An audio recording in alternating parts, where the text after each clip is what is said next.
বন্ধুরা, অন স্ক্রিনে তোমরা দেখতে পাচ্ছ একটি গুরুত্বপূর্ণ আপডেট, যেটা একটা নিউজ পত্রিকায় তুলে ধরা হয়েছে, যেখানে বলা হয়েছে, অন স্ক্রিনে দেখতে পাচ্ছ তোমরা, যে নয়া শূন্যপদ 1425টি কলকাতা পুলিশে নরেন্দ্রপুরের অংশ।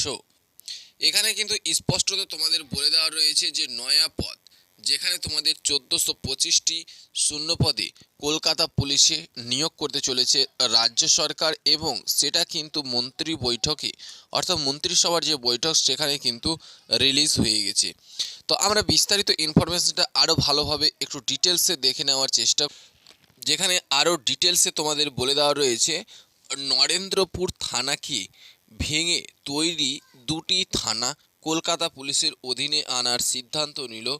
রাজ্য মন্ত্রিসভা।